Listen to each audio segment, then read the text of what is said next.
मैं अपने बच्चे को आध्यात्मिक शिक्षा देना चाहती हूँ, परमात्मा की भक्ति का ज्ञान भरना चाहती हूँ अपने बच्चे के अंदर में, कब से देनी चाहिए?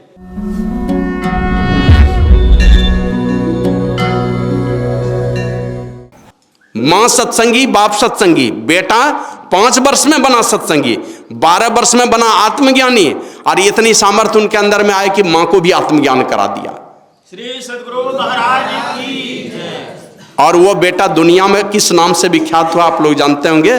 भिक्षु कुमार कश्यप के नाम से, भिक्षु कुमार कश्यप के नाम से। महाकश्यप दूसरे हुए, भिक्षु कुमार कश्यप के नाम से विख्यात हुए इस संसार में।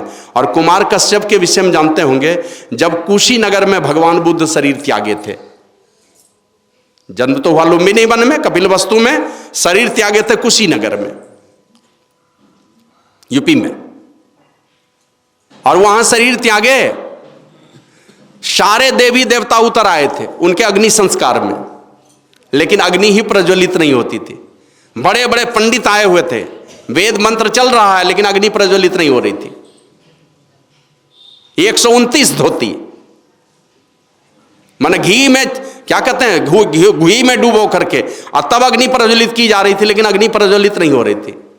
और ये कुमार कश्यप थे बनारस काशी में, यहां से पैदल चले, पैदल चलते चलते चलते जब कुशीनगर पहुंचे हैं, ये पहुंचे तब भगवान बुद्ध के शरीर में माने अग्नि प्रज्वलित हुए, अग्नि ही नहीं प्रज्वलित हो रही थी। ऐसे महापुरुष के रूप में दुनिया में विख्यात हुए। कहने का मतलब गुरु महाराज यही कहते थे, बच्चे के अंदर में अच्छे संस्कार देना चाहते हो, कब देना चाहिए? और संतों ने तो कहा जब मां के गर्भ में बच्चा पलता उसी समय देना चाहिए, लेकिन गुरु महाराज ने कहा नहीं, उससे भी नहीं चलेगा काम। बच्चे के जन्म के 25 वर्ष पहले, जिस दिन बच्चे का जन्म हो उसके 25 वर्ष पहले उनके अंदर में अच्छे संस्कार डालो। तो जन्म के 25 वर्ष पहले कैसे डाला जाएगा? माना उसके माँ पिता को संस्कारी बनाओ। माँ का जन्म 25 वर्ष जिस समय हुआ है, माँ को संस्कार दो, उनके पिता को संस्कार दो। उस माँ के और पिता के जन्म के समय में वो संस्कार भरोगे, वो जब 25 वर्ष का होगा, शादी के योग्य होगा, उसके घर में जो संतान होगा, तब संतान का संस्कार अच्छा बनेगा। और यही कारण है कि हमारे यहाँ देखते होंगे, पहले अभी भी लोग, कुछ लोग मानते हैं पिताजी का अग्नि संस्कार कौन करेगा? कौन करता है? बड़ा बेटा। नहीं रहेगा तब छोटा बेटा। क्यों करेगा बड़ा बेटा? कौन, माने आधार ही इसका क्या है? तो पहले लोग क्या करते थे, बचपन में जाते थे गुरुकुल में, और गुरुकुल जाकर के 22 वर्षों तक वहां रहते थे। 5 वर्ष में जाते थे, 22 वर्षों तक वहां रह लेते थे, तब वहां से लौट करके आते थे, सारी विद्या से परिपूर्ण होकर के आते थे। माने जूता सिलाई से चंडी पाठ तक की सारी शिक्षा लेकर के आते थे। और वहां पर ब्रह्मचर्य व्रत का पालन कराया जाता था। और जो 25 वर्षों से ब्रह्मचर्य व्रत का पालन कर रहा है, वो जब लौटता था तब गृहस्थ जीवन में प्रवेश करता था। और गृहस्थ पवित्र जीवन है, और गृहस्थ जीवन में प्रवेश किया, पहला संतान जैसे आता था ना, एकदम अलौकिक ज्ञान वाला होता था, पवित्र बुद्धि वाला संतान होता था। इसलिए बड़े बेटे की मान्यता थी। और अब क्या है, अब अधिकांश लोगों का भरोसा छोटे बेटे पर होने लगा, बड़ा बेटा पर भरोसा थोड़ा घटा है। उसका कारण क्या है? गुरुकुल की प्रथा रही नहीं हमारे यहाँ। कहीं अच्छे संस्कार दिए जाएं, ऐसी कोई व्यवस्था हमारे यहाँ नहीं है कि हमारे यहाँ बच्चा जन्म ले रहा है, चलो पढ़ने के लिए जाता है तो हम अपने बेटे के लिए खेलने के लिए समय निर्धारित किए हुए हैं, पढ़ने के लिए समय निर्धारित किए हुए हैं, और काम के लिए निर्धारित किए हुए हैं, लेकिन आधा घंटा बैठ करके मेरा बेटा रोज दिन रामचरितमानस पढ़े, कि गीता पढ़े, कि उपनिषद पढ़े, वेद पढ़े, कोई माता पिता की यहाँ व्यवस्था नहीं है कि नहीं तुमको पढ़ना ही पढ़ना आधा घंटा, ये व्यवस्था नहीं है अच्छे संस्कार डालने के। बस बोलेंगे माता पिता को। बचपन में कोई हैं जो सिखाते हैं, और धीरे धीरे जब विद्यालय जाने लगा ना, अब तो माता पिता मना भी नहीं करेगा। जिस समय प्रणाम करने के लिए आता है, आया एक हाथ से प्रणाम कर लिया, स्कूल जाता है, अधिकांश देखते हैं क्रिश्चियन मिशनरी में जाने लगा, बस ये प्रणाम करने की आदत हो गई, हाथ जोड़ना, नमन करना, वो सब तो भूल गया।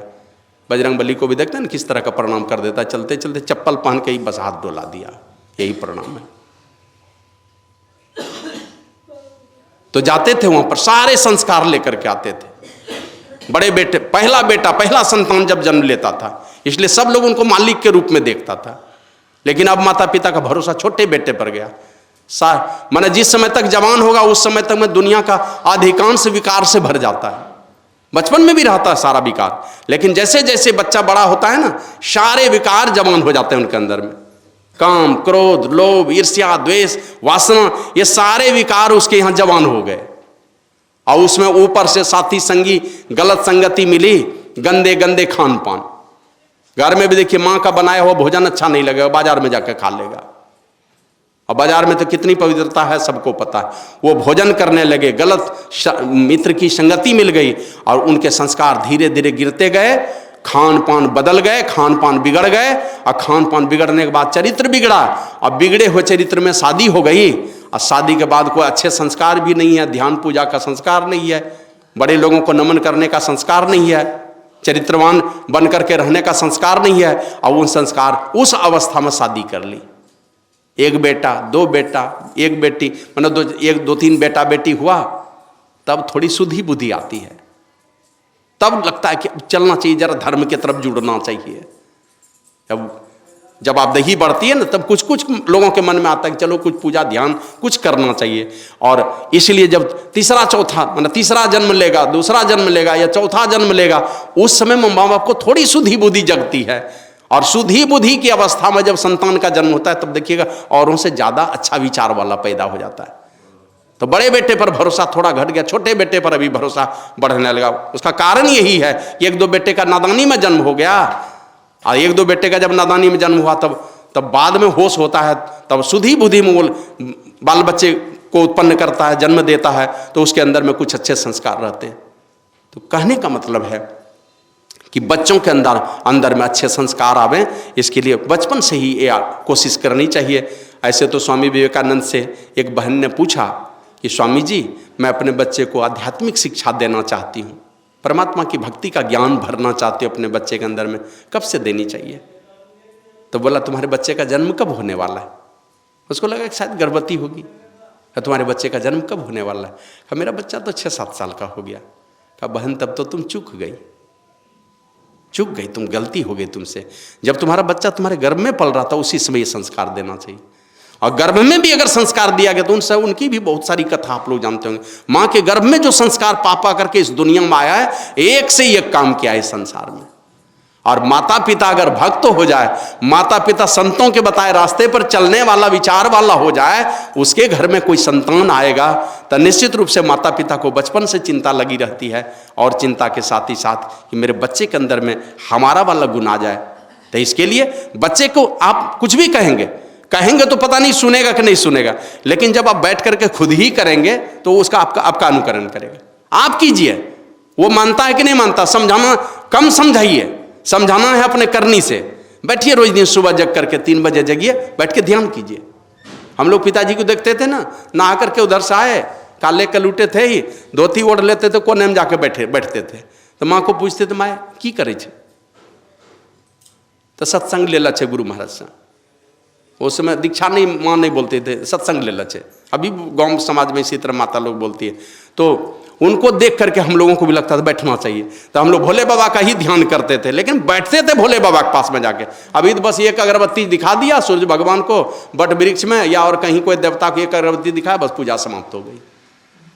हम लोग बचपन में पढ़ते थे हनुमान चालीसा, संकट से हनुमान छोड़ावे। किनको? मन कर्म वचन ध्यान जो लावे। ध्यान में जो लाएगा, बिना ध्यान में लाए वह संकट से छोड़ाने वाले नहीं है। शिवानंद स्वामी का भजन, जो ध्यावे फल पावे और तब दुख बिन से मन का। ध्यान करेगा, बैठेगा जाकर, जिस इष्ट को मानते हैं। गुरु महाराज कहीं क्या कहते हैं, भिन्न नहीं बतलाया किसी इष्ट को। कहते हैं भिन्न भिन्न इष्टों के मानने वाले के भिन्न भिन्न इष्ट देव कहे जाते हैं। सब इष्ट के नाम और रूप अलग होने के बाद भी उनकी आत्मा अभिन्न है। प्रत्येक इष्ट के स्थूल सूक्ष्म कारण महाकारण कैवल्य और विशुद्ध आत्म स्वरूप होते हैं। भक्त जब तक अपने इष्ट के आत्म स्वरूप को ना प्राप्त कर ले, तब तक उसकी भक्ति पूरी नहीं होगी। केवल नाम रूपों में फंस करके रहने से भक्ति पूरी नहीं हो सकती है। उनके आत्म स्वरूप को जानना पड़ेगा। तो एकांत में बैठिए आप जाकर के, समय पर त्रैकालिक जब संध्या करेंगे एकदम समय के पक्के हो जाएंगे कि 3 बजे हमको जगना है, 3 बजे जग करके ध्यान करना है। इसके अगर पक्के होंगे क्या होगा, थक करके आए हैं, 3 बजे ध्यान करने का मन नहीं करता है। और ध्यान ऐसी कठिन क्रिया है ना, आलस उसमें ज़्यादा सताता है लोगों को। बस यही इसी को तो जीतना है। समय पर 3 बजे ध्यान कीजिए, स्नान करके ध्यान कीजिए। तो बाल बच्चे भी देख लेंगे हमारे पिताजी 3 बजे ध्यान करते हैं, तो बाल बच्चे भी एकदम शांति बनाए रखेंगे, हमारे पिताजी ध्यान करते होंगे। हल्ला गुल्ला मत करो। स्नान करके जैसे बैठेंगे ध्यान करने, बाल बच्चे एकदम सावधान हो जाएंगे, नहीं पिताजी ध्यान करते होंगे, अभी शांत रहो। तो समय पर ध्यान करेंगे, आपके बच्चे उसका अनुकरण करेंगे। तो कुल मिलाकर के अपने बच्चों के अंदर में अच्छे संस्कार भरने के लिए अपने जीवन को ही संतों के चरणों से जोड़ लीजिए। संतों के चरणों में जोड़ेंगे, सारी अच्छाई का खजाना अगर कुछ है तो रामचरितमानस में लिखा है, सुजन समाज सकल गुण खानी। सारे गुणों के खजाना है सुजन समाज। और सुजन समाज कौन? तो सुजन मन होता सुंदर जन, सुंदर जन मन भक्त जन, भक्त जन मन साधु जन, साधु जन मन संत जन। और कौन? तो अभी सुने, जीवन काल में जिनकी सूरत सारे आवरणों को पार कर शब्दातीत पद में समाधि समय लीन होती है, मतलब परमात्मा के एकदम निकट जो हो गए वो सुजन, और परमात्मा से जो जितने दूर हो गए वो हो गए दूरजन। तो सुजन होते सारे गुणों के खजाना। आप जोड़ लीजिए अपने आप को, आप अपने ही स्वयं क्या कहते हैं सारे गुणों के खान हो जाएंगे, और आप खुद ही सारे गुणों के खजाना जब बनेंगे, संतों महापुरुष रूपी, संत रूपी, गुरु रूपी क्या कहते हैं वो पावर हाउस से कनेक्शन हो गया ट्रांसफार्मर का, आप बीच में ट्रांसफार्मर बन जाएंगे।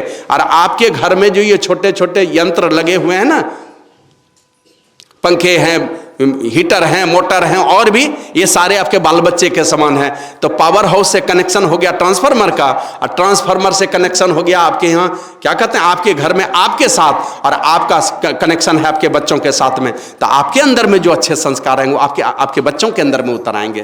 तो नियमित रूप से हम अपने को आपको संतों के सानिध्य में ले चलें, और संतों के सानिध्य में चल करके और वहाँ जाकर, और यही सिखाता है वेद। कहा कि अगर तुम जानना चाहते हो जो काम करने के लिए, जो माने संसार के सारे कामों में जो सबसे कीमती काम है, जो असली काम है, इसके विषय में गुरु महाराज भी लिखते हैं,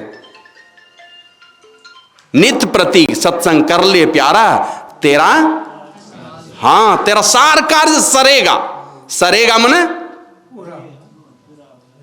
सार कार्य सरेगा का माने तेरा कार्य सरे, सारा कार्य सरेगा माने जितना कार्य कर रहे हो कार्य धीरे धीरे घटते जाएगा। सरेगा माने घटते जाएगा। जो काम कर रहे हो ना तुम्हारा सारा कार्य सरेगा, माने कल जो काम किए थे आज भी वही काम कर रहे हैं, कल भी वही काम कर रहे हैं। काम करना कभी खत्म नहीं हुआ, ये सारा काम धीरे धीरे घटता जाएगा, और घटते घटते घटते एक ही काम अंतिम में रह जाएगा, वो है परमात्मा की भक्ति। बस वही काम रह जाएगा आपके पास में, और सारे काम माने घटते जाएंगे आपके जीवन के। तो वो काम करना है, तेरा कार्य सरे सारा। तो इसके लिए हमारे गुरु महाराज कहते हैं जो सार कार्य है मेरा, वो सार कार्य को करने के लिए वो है परमात्मा की भक्ति। और परमात्मा की भक्ति करके हम परमात्मा स्वरूप को जानते हैं, और परमात्मा स्वरूप को जाने बिना हमारा कल्याण हो नहीं सकता। उनको जानना निश्चित रूप से यही मनुष्य शरीर से हो सकता है, इस मनुष्य शरीर के अलावा और किसी से हो नहीं सकता। इसलिए वेद भगवान कहते हैं अगर उस परम तत्व को जानना चाहते हो, स्वरूपतः जानना चाहते हो, क्या कहते हैं प्रत्यक्ष ज्ञान वाला, अगर प्रत्यक्ष ज्ञान तुमको जानना चाहते हो उसके विषय में, तो इसके लिए सबसे पहले कहा कि बुद्धि योग करो। बैठो जाकर के साधु पुरुष के निकट।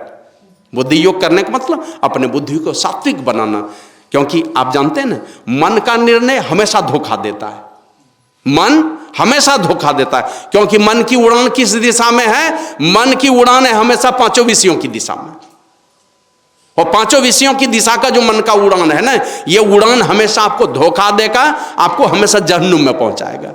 इसलिए संतवानी में आया 5 चोर सदा मग रोकत, इनसु कर छुटकारी, सदगुरु नायक के संग मिली चल लूट सके नहीं धारी।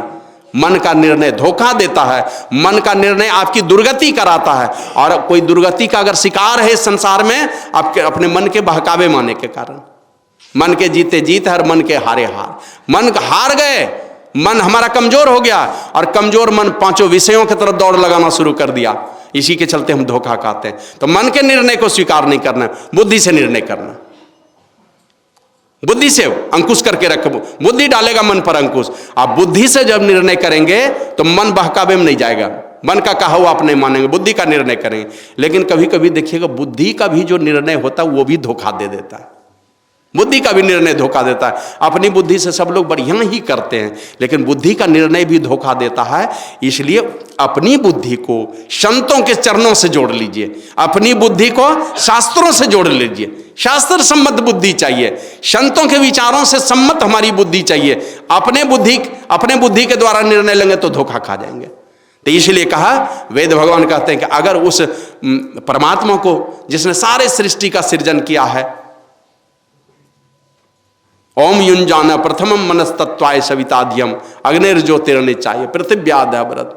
उस परमात्मा को जानना चाहते हो तत्व रूप में, जिसने सारे संसार को जन्म दिया है, प्रसव किया है, उसको जानना चाहते हो, कहा कि सबसे पहले बुद्धि योग करो। और जब बुद्धि योग करते हैं, बुद्धि जब ठीक ठीक निर्णय करने लगती है, वो संतों के विचारों से सम्मत बुद्धि हो जाती है, शास्त्र सम्मत हमारी बुद्धि हो जाती है। अब उस बुद्धि के द्वारा तब हम वहां से, तब गुरु महाराज कहते हैं जब बुद्धि ठीक ठीक निर्णय कर लेगी तो इस निर्णय से यही पता चलेगा कि बिना गुरु की कृपा पाए आपके जीवन का उद्धार नहीं है। उन संतों के विचारों को मानेंगे, और संतों के विचारों को जब हम मानते हैं तो उसके लिए और थोड़ा आगे बढ़ना पड़ेगा। बुद्धि योग, इसी को सत्संग कहा। हमारे गुरु महाराज कहते हैं नित्य सत्संगति करो बनाई, रोज कीजिए, अंतर बाहर द्वय विधिवाय। बुद्धि योग करना है, लेकिन बुद्धि योग में दोनों, पहले तो बाहर में संतों के सानिध्य में जाएंगे, लेकिन यहां से आगे की यात्रा शुरू होती है आंतरिक सत्संग की। और आंतरिक सत्संग में मानस योग है, बुद्धि योग के बाद मानस योग है। मानस योग में क्या करना है? एकदम बिना गफलतबाजी किए बैठिए। बार बार मैं कहता हूं, मंत्र की कोई कीमत नहीं। कीमत किसकी है?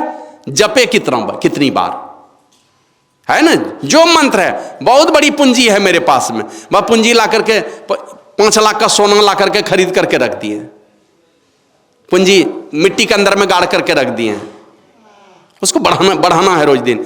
एक बार की पूज्य बाबा का एक छोटी सी कथा कहते थे कभी कभी, कि एक आदमी कहीं जाने लगा तीर्थ में, तो अपने 2 बेटे को बुलाया और बोला, देखो मैं तो तीर्थ करने जा रहा हूं, मेरे पास जो थोड़ी सी संपत्ति है ये तुम लोग दोनों भाई बांट लो। दोनों को दे दिया, आधा आधा रख लिया, तो कुछ अनाज था पिताजी के पास में, दे दिया। कहा देखो इसको सुरक्षित रखना, मैं लौट करके आऊँगा तो मुझे सुरक्षित तुमको लौटा के देना पड़ेगा, इसको खर्च नहीं करना।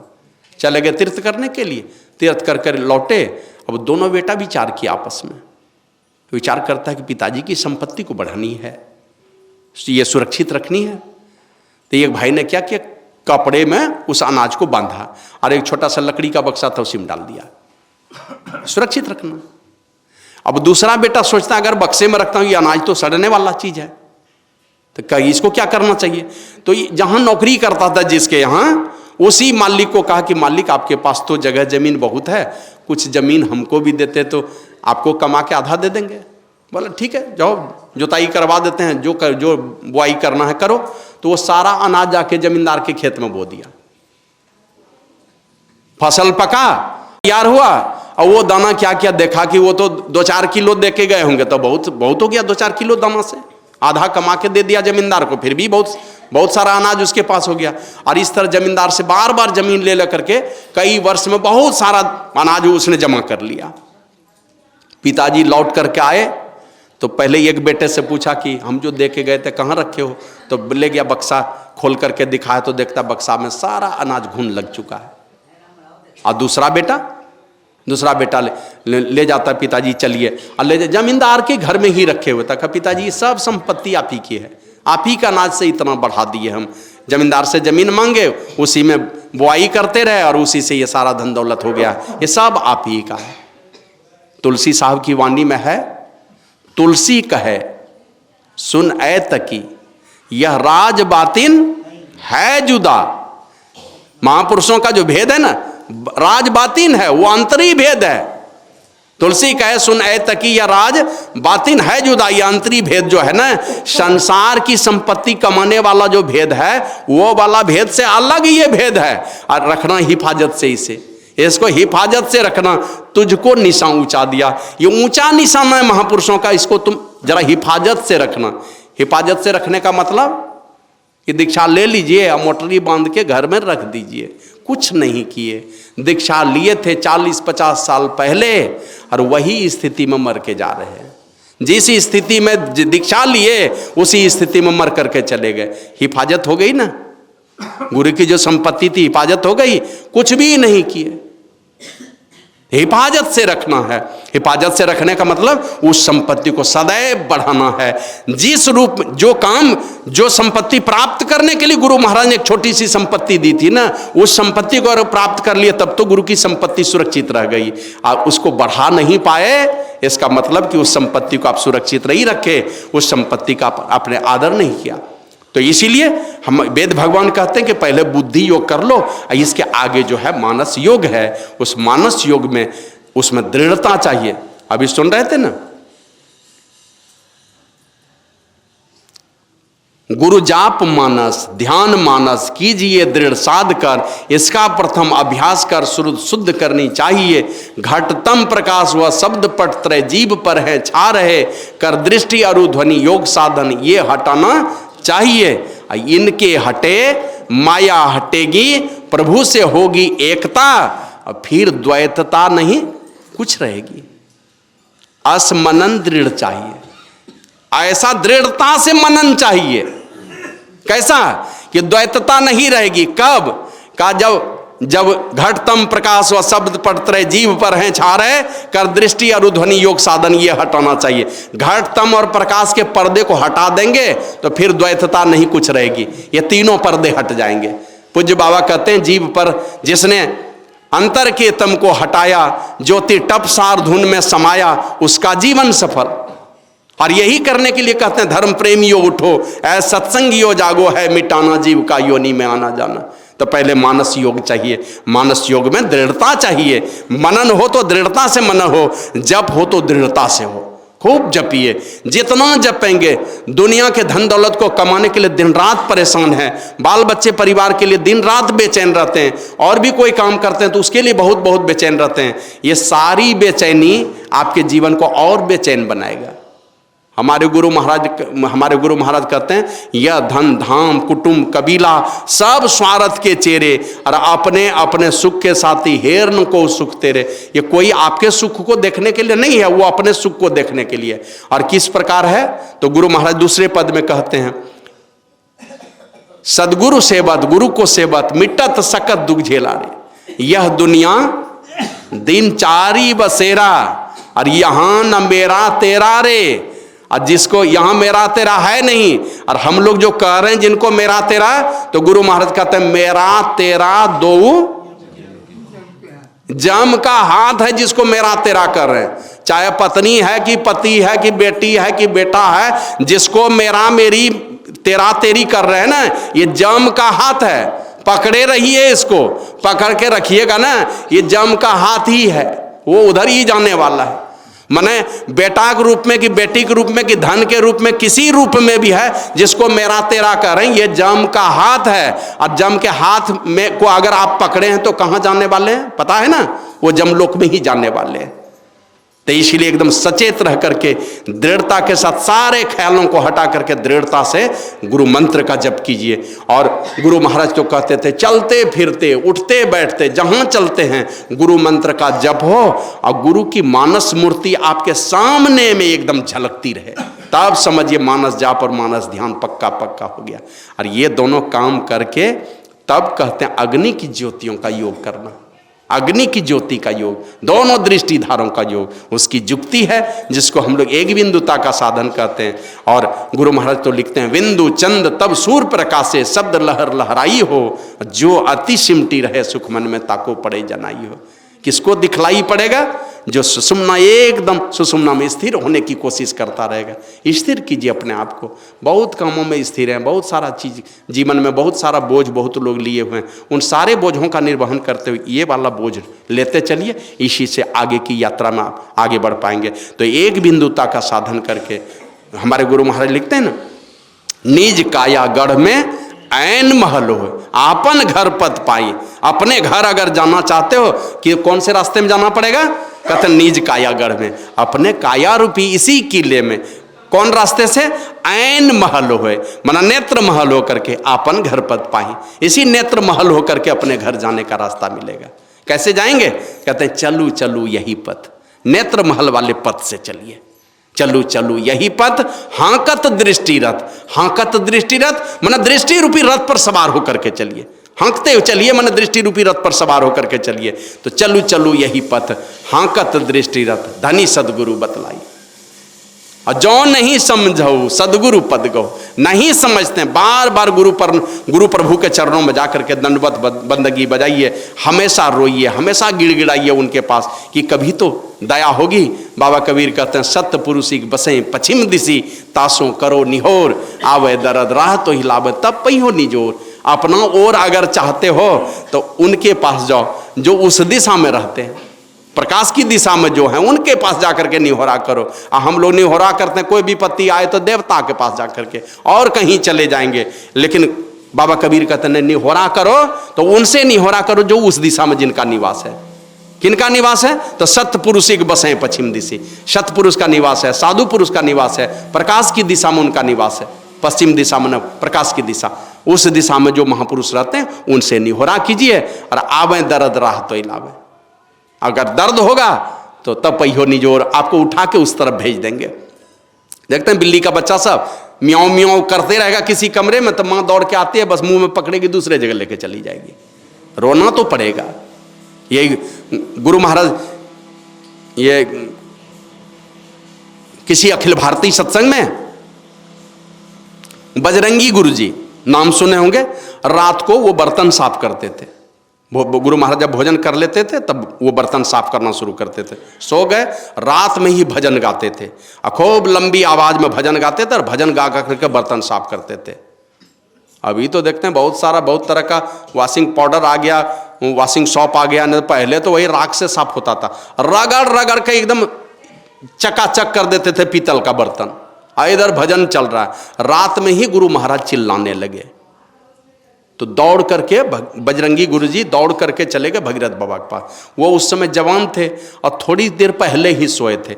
दौड़ के गए, भगीरथ बाबा चलिए चलिए, गुरु महाराज हुजूर वहाँ चिल्ला रहे हैं। तो दौड़ करके जैसे कुछ भगीरथ बाबा आए तो कहते हैं, गुरु महाराज से पूछते हैं हुजूर की बात है? तो गुरु महाराज कहते हैं चलो हमको ले चलो वहाँ पंडाल में। तो गुरु महाराज पंडाल में लेकर के गए। बोलो वहाँ वो बीच में देखो वो एक है ना कोई दिखलाई पड़ रहा, चलो ले चलो। अब ले करके गए, आगे आगे भगीरथ बाबा, पीछे से दूसरे महात्मा शायद रामलगन बाबा व्हील चेयर चला रहे थे। और जैसे गए हम वहां पर, एक माताजी चादर ओढ़ करके ये आंचल ढक करके बैठ के ध्यान कर रही थी। और ध्यान करते करते ही रो रही थी अंदर अंदर ही, और सारा पंडाल सो रहा है, वो अकेले बैठ के ध्यान कर रही है। गुरु महाराज यहाँ से जाते हैं तो पहले ही पूज भगीरथ बाबा जाके कहते हैं माता जी जगिए जगिए, गुरु महाराज आ रहे हैं। तब तक में गुरु महाराज पहुँच गए वहाँ। अब वहाँ जैसे पहुँचे हैं, जैसे आंचल हटाती है, गुरु महाराज देख लिए को रो रही थी। गुरु महाराज पूछते हैं क्या बात है, क्यों रो रही थी? गुरु महाराज कहते हैं मांगो, क्या चाहिए तुमको, किस लिए तुम रोते हो? मांगो, ये मेहीदास का हुक्म है। मैं कहता हूं जो मांगोगी मैं वही दूंगा, मांगो तुम क्या मांगना है मांगो। तो कहती है गुरुदेव इसी जन्म में हमारी मुक्ति हो जाए, हमारी भक्ति पूरी हो जाए। गुरु महाराज बोले हैं, कहते हैं जाओ ऐसा ही होगा। श्री सद्गुरु महाराज की जय। खूब बैठिए, समझे ना, है संसार में उथल पुथल सब जगह चलता है, कमी बेसी सबके अंदर में। इन सारी चीज़ों से बचाइए अपने को। गुरु महाराज के समय में कितनी पवित्र परिस्थिति थी, सारे लोग एक साथ बैठ करके ध्यान करते थे। और ही उल्टा पुल्टा कचड़ा ये सब दिमाग से हटा लीजिए, ये सब नहीं है किसी को मुक्ति के दिशा में ले जाने वाला चीज़। जितना सरल बन कर रहिए, एकदम सरलता से ही आप उस दिशा में प्रवेश कर सकेंगे। तो सारे विकारों से बचा करके और रोज दिन ये बुद्धि योग कीजिए, फिर मानस योग कीजिए। मानस योग करके अग्नि की ज्योतियों का योग, माने दोनों दृष्टिधारों को एकदम टकटकी लगा कर देखते देखते लखत लखत छवि बिंदु प्रभु की ज्योति मंडल धसिधाई हो, आप ज्योति महल में प्रवेश करेंगे। और हम लोग गुरु महाराज का भजन अभी सुन रहे थे, कौन सा भजन का पाठ किए थे? श्री आगे माई सदगुरु खोज करहु सब मिलके जन्म सुफल कर रहा। जन्म को सुफल करना चाहते हैं तो सदगुरु का खोज कीजिए। और सदगुरु तो हमको मिल गए, ऐसे सदगुरु। अब देखिए बहुत लोग जाएंगे दूसरे जगह जाकर, दूसरी सभा में जाएंगे, कहेंगे हम तो संत मत में दीक्षा लिए, तुमको कुछ नहीं मिला इसलिए इधर चले आए। यही बताता है लोग जाकर के, किया जीवन में कुछ नहीं, बैठा ध्यान करने कभी नहीं। गुरु महाराज तो कहते थे ये नगद सौदा है। बाबा देवी साहब कहते थे ना, एक होता है कि पैसा जमा करो बाद में भेज देंगे तुम्हारा सामान। देखते ना ऑनलाइन ऐसे पेमेंट हो, ऑनलाइन वाला जो खरीदारी हो रहा है सब दे दीजिए पहले पेमेंट, बाद में वो आएगा सामान लेकर के। बाबा देवी साहब कहते थे नहीं वो वाला सौदा हमारे यहाँ नहीं है संत मत में, हमारे यहाँ नगद सौदा है, उधार सौदा नहीं। अभी दो, एक हाथ से दो और दूसरे हाथ से लो। और गुरु महाराज को विश्वास दिलाया बाबा देवी साहब ने, भरोसा उठ गया था गुरु महाराज का। चिट्ठी लिखे यहाँ से बाबा देवी साहब को, कुछ नहीं झलकता हुजूर, आप जो दीक्षा दिए हैं ना इस पर हमको भ्रम होता है, संदेह होता है, तो कुछ झलकता ही नहीं है अंदर में, तो कैसे विश्वास किया जाएगा। तो नंदन साहब के माध्यम से जवाब आया था गुरु महाराज को, लाला आने वाले समय में अगर सच्चे सदगुरु मिलेंगे वही भेद बताएंगे जो हमने तुमको बताया है, दूसरा कुछ नहीं बताएंगे। तुम्हारे अभ्यास में कमी है, मेरे दीक्षा पद्धति में कोई भेद नहीं है, कोई शक संदेह का स्थान नहीं है। तो उतने बड़े महापुरुष की बात उनके हृदय में चुभ गई और बैठे जब कठिन साधना किए तो अनेक प्रकार से भजन को लिखा है। साधना जन्य जो अनुभूति उनकी हुई है, उन्होंने कहा सुखमनिया में मोरी नजर लागी, अगल बगल कहूँ दृष्टि न डोले, सन्मुख बिंदु पकड़ लागी, और ब्रह्म ज्योति खुल गई अंतर में। निश अंधियारी हदस, निश अंधियारी हदस भागी, अंदर में जो ब्रह्म ज्योति खुल गई ना उसके डर से निश अंधियारी हदस भागी। हदस मन समझते हैं ना, डर से, वो घनघोर जो अंधकारी थी ना वो हदस से भाग गई। किसके हदस से? वो जो ब्रह्म ज्योति जल गई ना अंदर में, उसके चलते निसंध्यारी हदस भागी। और दिव्य ज्योति को सूर्य प्रकट हुआ, दिव्य ज्योति का सूरज भी पैदा हो गया। और दिव्य ज्योति का सूरज अंदर में जैसे पैदा हुआ तो सूरत सार शब्द लगी। सूरत कहाँ लग गई? सार शब्द में लग गई हमारी। और जब सार शब्द में सूरत लग गई, वो सार शब्द आती कहाँ से है? परमपिता परमात्मा के धाम से आती है, केंद्र से आती है, जिसके विषय में गुरु महाराज लिखते हैं, राम नाम धुन सत धुन सारा, शब्द केंद्र ते आई हो, ता धुन भजत मिलो प्रभु से निज आवागमन नसाई हो। तो सूरत वहां लग गई। दूसरे पद में गुरु महाराज लिखते हैं, ज्योति बिंदु ध्रुव तार इंदु लखी, लाल भानु झलकी। ज्योति बिंदु उसका दर्शन हुआ, ध्रुव तारे का दर्शन हुआ, ध्रुव तार, और इंदु लखी, इंदु मन चंद्रमा, और लाल भानु झलकी। गुरु महाराज प्रार्थना करते हैं ना, तुमरे ज्योत स्वरूप अरु, तुमरे धुन रूपा, परखत रहूं निस्दिन गुरु करु दया अनुपा। तो ये ज्योत स्वरूप और नाद स्वरूप दोनों दिखलाई नहीं पड़ रहा, ये दोनों तुम्हारे हाथ हैं। तुम छोड़ करके हमको टारना चाहते हो, मैंने टालना चाहते हो तुम। जानी अजानी शरण कौनी उबिदी जाऊं, आये तो तोर आये चरण शरण के टारो, कहाँ उचित या तोर। गुरुदेव ये उचित नहीं है कि तुम मुझे टालना चाहते हो, इसलिए तुम हो दीन दयाल दया निधि, करहु दया गुरु मोर। तुम दीन दयाल हो, दया के सागर हो, तुम दया के महासागर हो। ए गुरुदेव मेरे ऊपर दया करो, और बिन तू दया पार हो नैया साही हृदय न ठोर। मेरे हृदय में ये भरोसा नहीं होता है कि तुम्हारे दया के बिना मेरे जीवन नैया कभी पार लगने वाली है। तो ये सारी बातें लोगों को चाहिए, किसी प्रकार अन्य भरा जीवन हो, प्रार्थना से भरा हुआ जीवन हो, उल्टे पुल्टे विचारों से अपने आप को बचा करके सात्विकता वाला जीवन आप जिएं। खास करके जवान बेटा और बेटी, बेटे और बेटियां हैं, आपके ऊपर सारा संसार है, सारे संसार का भार है आपके ऊपर। आपके ऊपर अपने माता पिता, अपने संस्कृति, अपने पूर्वज, इनका तो कर्ज है, ये सारे इस भारत माता का और सारे संसार का कर्ज है। कैसे उतारेंगे इन कर्जों को? आप शराब पिएंगे, नशा पान करेंगे, गंदे गंदे खान पान पाएंगे, तो आप जानते हैं ना, ये आप इस धरती का बोझ बने हुए रहेंगे। धरती का बोझ मत बनिए।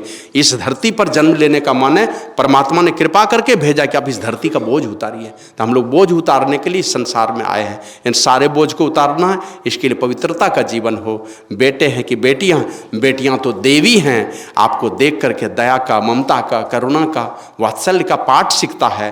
तो आपको किस प्रकार से अपने जीवन को सजा करके रखना चाहिए। माताएं बहनें इन चीज़ों को अपने बेटियों को सिखाइए। पढ़ लिख करके डॉक्टर बने, है ना, इंजीनियर बने, वैज्ञानिक बने, पायलट बने, और भी बड़े बड़े अफसर बने, लेकिन माँ बने, दया और ममता की मूरत रहे। मतलब उनके पास कोई जाए तो लगना चाहिए, जैसे पेड़ के नीचे जाते हैं और छाँव मिलती है तो लगता है कि बढ़िया पेड़ है, छाँव नहीं मिले तब अगर कटीले पेड़ के नीचे जाएंगे तो वहाँ छाँव ही नहीं है कटीले पेड़ के नीचे में, तो उस पेड़ को कौन अच्छा कहता है? तो दया, ममता, करुणा, वात्सल्य, इसकी भी शिक्षा दें अपने बेटे और बेटियों को। बेटी ससुराल जाती है, ससुराल जाने वाली बेटी को भी शिक्षा दीजिए। इस घर से रिश्ता टूट जाए तो कोई बात नहीं, लेकिन उस घर में जो दो वृद्ध मूर्त हैं, माता और पिता, माने सास ससुर, वही तुम्हारे असली माता पिता। ये शिक्षा माँ जब दे देगी यहाँ से, देवी सीता को उनकी माता ने दिया था ना, जाते जाते क्या कह दिया? किनकी किनकी सेवा करने के लिए? हाँ, कि जानना वहां पर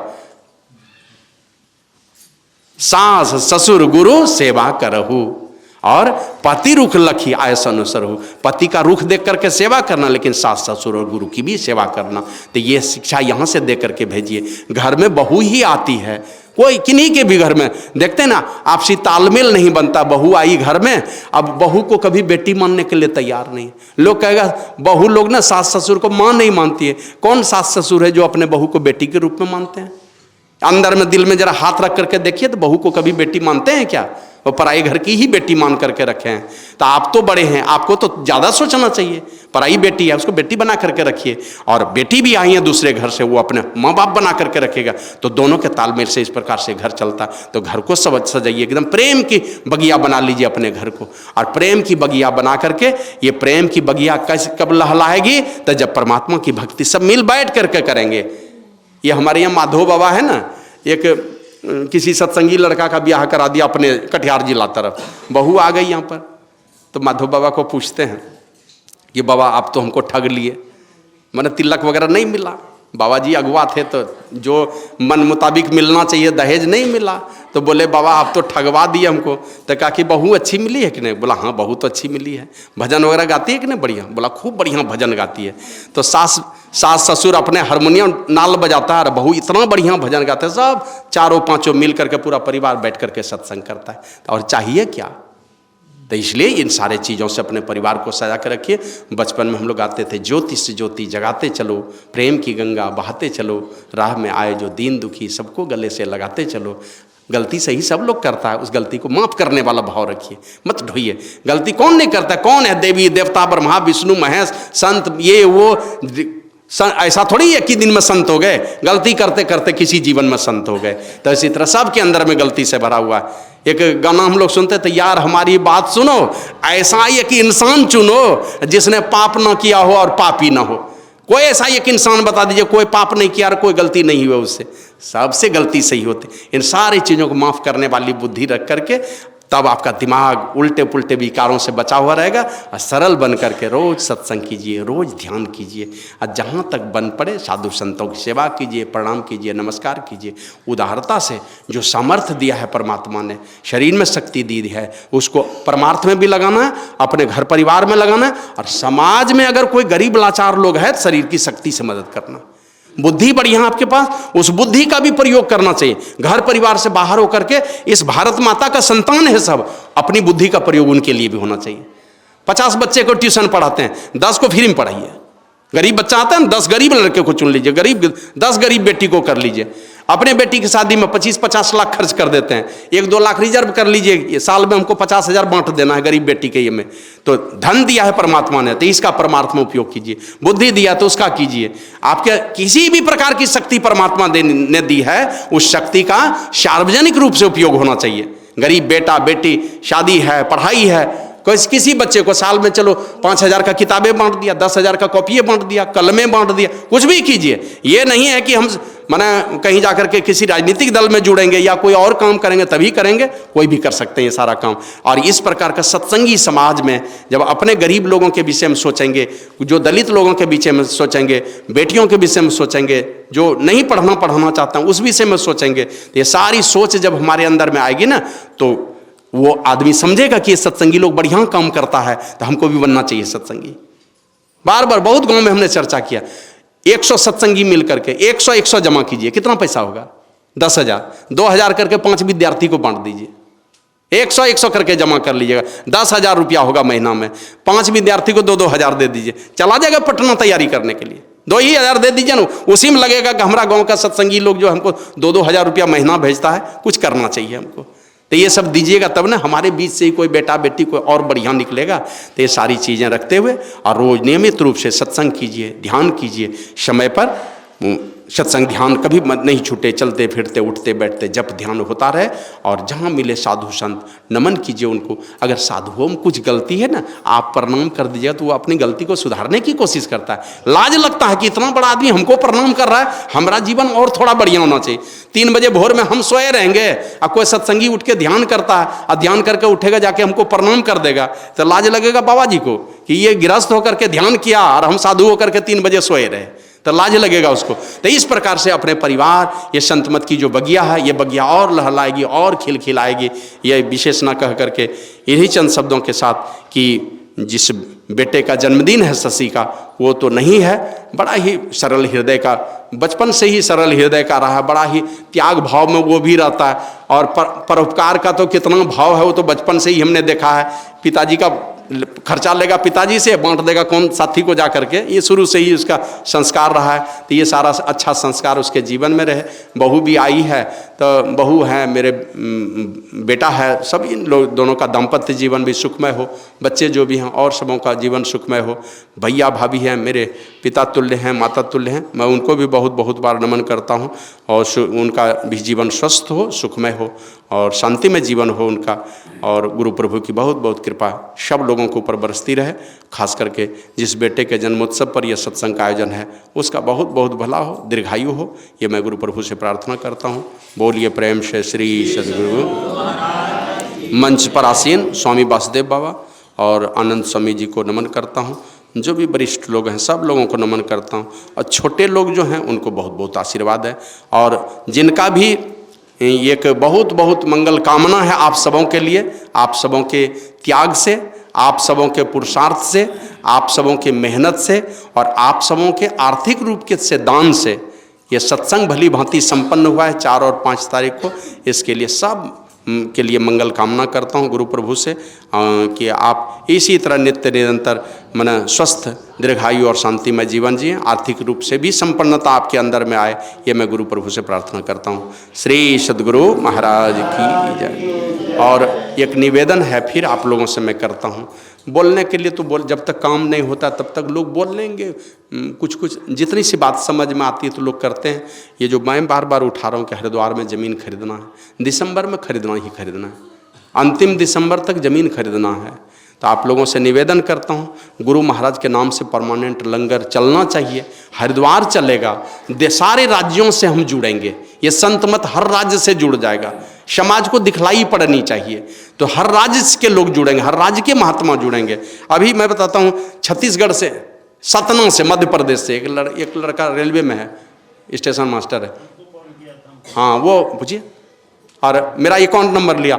हम कहे भाई देख लीजिए ना कहीं, हमको बोला कि महाराज अकाउंट नंबर दीजिए, मैं भी कुछ सहयोग करना चाहता हूँ। हमको भाई यही सहयोग है, इसी तरह प्रेम से बात होनी चाहिए। नहीं महाराज मैं नौकरी करने वाला हूँ, मैं कुछ आर्थिक दान देना चाहता हूँ। महाराज आप बताइए, QR कोड भेजिए अपना। तो छत्रपति का हमने भेज दिया, उसमें 5100 रुपया भेज दिया। एक आदमी 10,000 भेज दिया। तो अनजान लोग देना चाहता है, बड़ा काम है, इसलिए आप लोगों से निवेदन है ये इसमें सब लोग सहयोग कीजिए। एक बहुत बड़ी कीर्ति का काम है और गुरु महाराज की कीर्ति फैलेगी, गोड्डा का नाम उससे हटेगा नहीं, गोड्डा का नाम जुड़ा हुआ रहेगा। ये झारखंड का है, गोड्डा का है, ये नाम वहाँ पर जुड़ा हुआ रहेगा जहाँ लंगर चलेगा। तो ये काम कीजिए।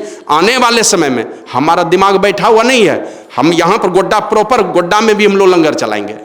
हम लोग हैं, उस दिमाग हमारा घूम रहा है कि किस जगह पर हम जमीन तलाशेंगे। हमको आश्रम नहीं बनाना है, आश्रम जहाँ बना है उसकी जोगवारी कीजिए बढ़िया से, सब सत्संगी मिल करके।